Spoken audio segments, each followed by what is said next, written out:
And continuing on page 207 from The Dance of Anger. None of the positions is inherently troublesome if it is flexible and temporary.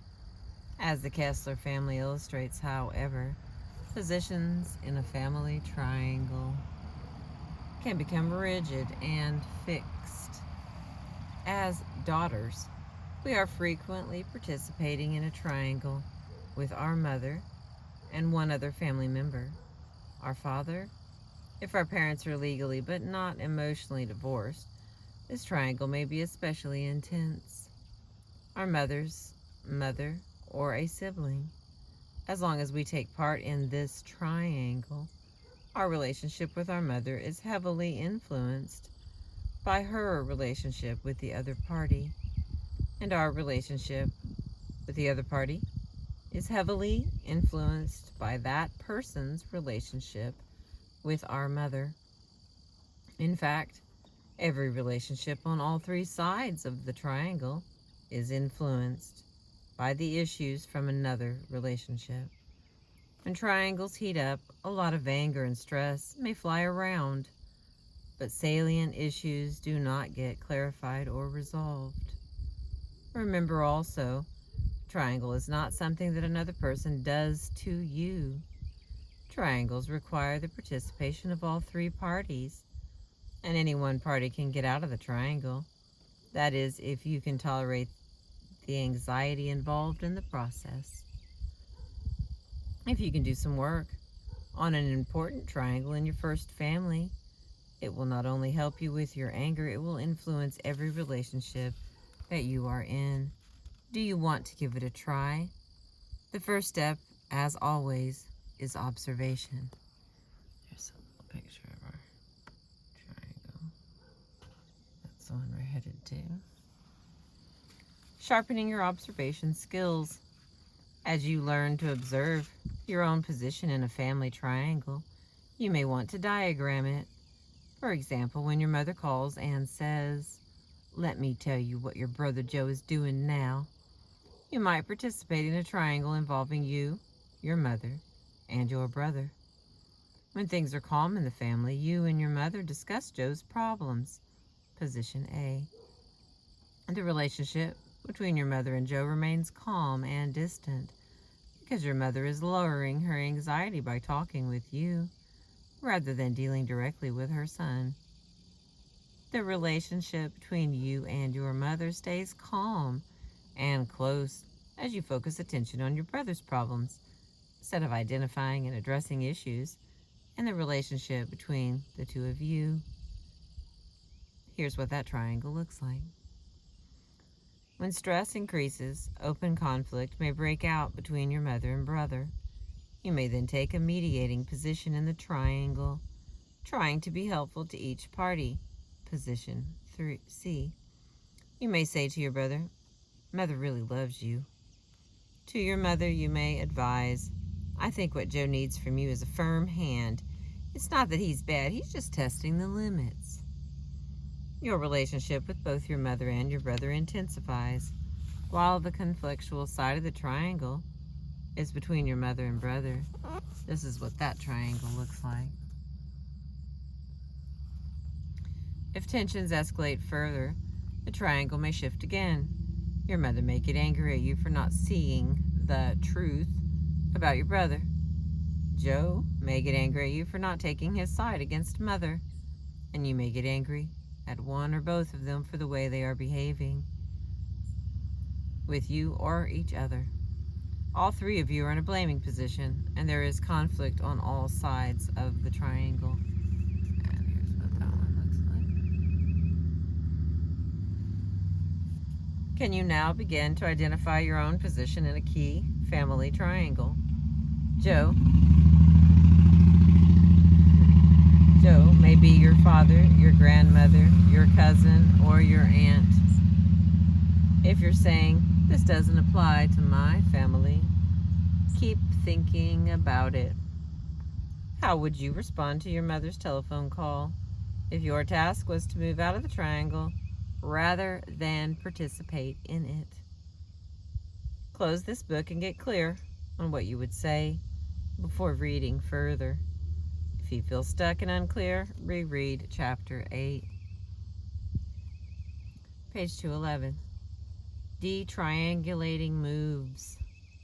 When your mother calls to talk about Joe, or he talks about her, you can casually show disinterest. Remember that triangles are driven by emotionality and anxiety, our own included, so that the more low-keyed you can be, the better. You might say, well, I'm not sure what Joe is up to. Beats me what it's all about. I just don't know what to say. Change the subject, Mother. What are you up to lately? When one party pressures you to give advice or take sides, you can do neither and instead express your confidence in both parties. Well, I don't have the slightest idea about what's going on, but I love you both a lot, and I trust that the two of you can work it out. If your mother's focus on your brother's remains persistent and intense, you might address the issue more directly in a non-blaming way. You know, Mother, I feel kind of selfish about our time together, and I'd like to use it talking about us and what's happening in our lives without bringing my brother in. I know you're struggling with him, but I don't have the slightest idea how to be helpful. And it takes time away from you and me. When I'm with you, I like to talk about you. And when I'm with him, I like to talk about him. Right now, I'm much more interested in hearing about ... In extremely rigid triangles, even greater directness may be required. Mom, I just can't listen to you talk about Joe or Dad or in-laws anymore. I love you both, and I need to work on my own relationship with each of you. I have no way to be helpful, and for some reason, I just start feeling tense when you talk about him. The exact words you choose are far less important than your ability to maintain a warm, non-judgmental, non-reactive position. That is, you can calmly communicate that your relationship to both parties is important to you and that you have nothing to offer in the way of help, advice, blame, or criticism as far as their struggle with each other is concerned. Keep in mind that changing a pattern is never a one-shot deal, but something we do over time, getting derailed when intensity mounts and then getting back on track. Do's and don'ts. We've got another little triangle here. Here are some do's and don'ts to keep in mind if you are in the blaming position in a family triangle, as Mother is in the above example. It's not only hard work to stay out of other people's conflicts, it requires just as much courage to keep other people out of our own. These suggestions can apply to any relationship network that you are in. Number 1, if you are angry with one family member, put your emotional energy into dealing directly with that person. If your reaction is, but I've tried everything and nothing works, reread this book and think about new ways to move differently.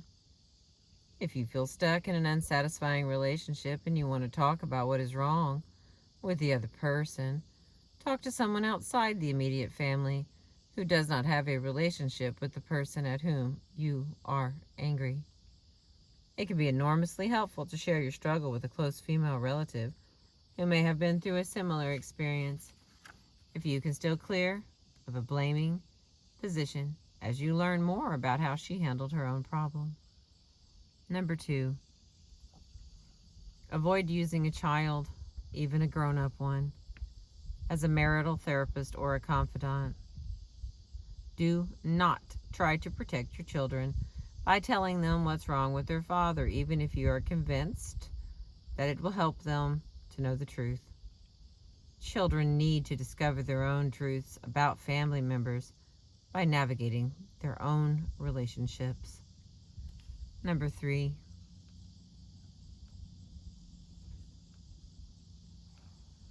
distinguish between privacy and secrecy.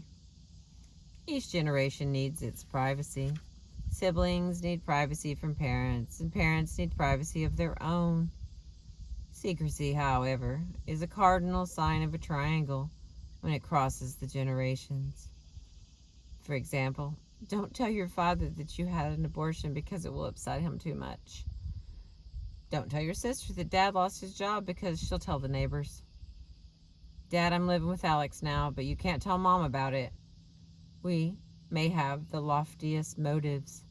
So-and-so just couldn't handle the information.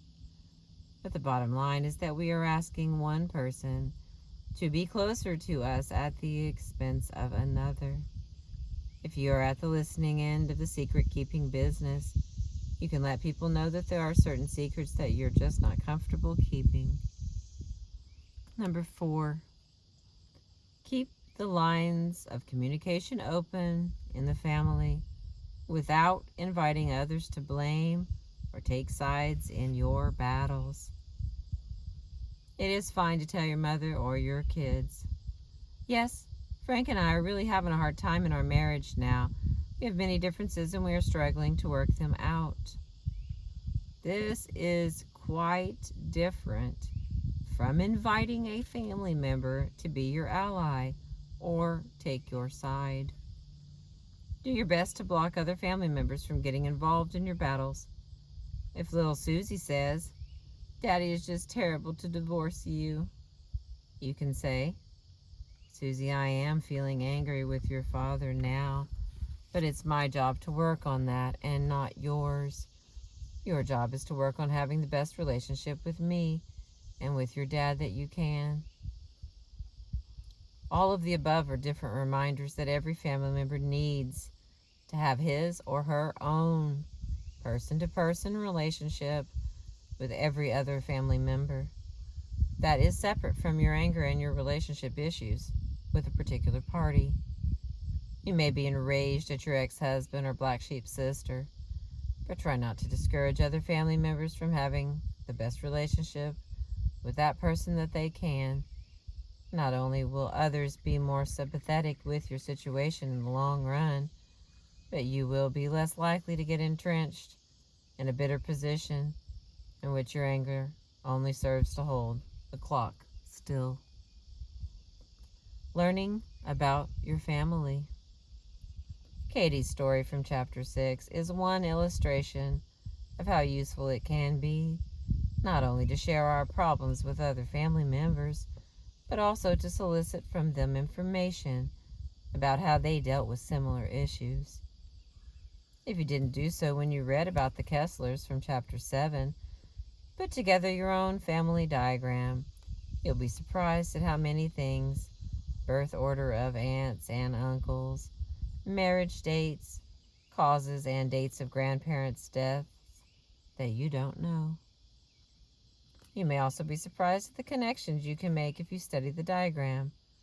For example, you may notice that the year that you and your brother were constantly at each other's throats was the same year that your grandmother's health began deteriorating. Perhaps the fighting between you and your brother reflected the chronically high level of anxiety in the family at the time. The more you can enlarge your focus to the broader, multi-generational picture, the less likely you will be to blame or diagnose yourself or others. Many of us think we know our family background. Certainly, we all have stories we tell about our family to other people. Such stories may elicit their admiration. Wow, your mother sounds like an incredible person. Or their anger. How horrible that your father treated you that way. Or their pity. Oh, what a terrible childhood you've had. We may tell these stories over and over during our lifetime, constructing explanations for things that we seek to understand. My mother always put me down. That is why I have such bad self-concept. However, these stories, including the psychological interpretations that we learn to apply to ourselves and others, are not substitutes for knowing our family in the sense of asking questions of our parents, grandparents, and other relatives, and inviting them to share their experience. Most of us react to other family members, but we do not know them. Give it a try. Use the diagram of the Kessler family from page 172 as a model for your own.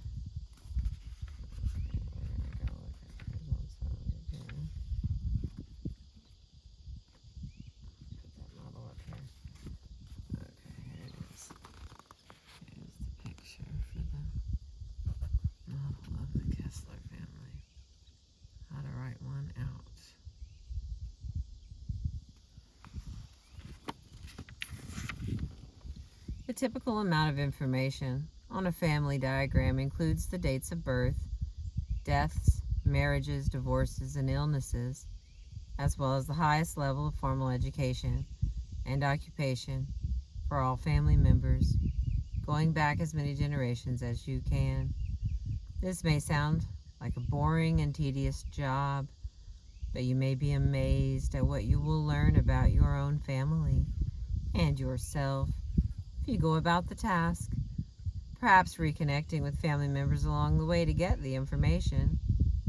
Don't write off your crazy Aunt Pearl or black sheep cousin Crystal as sources of information just because they are the family underfunctioners. Every family member has a unique and valuable perspective and may be surprisingly eager to share it if approached with genuine interest and respect. Is learning more about our family truly a daring and courageous act? Yes, it is.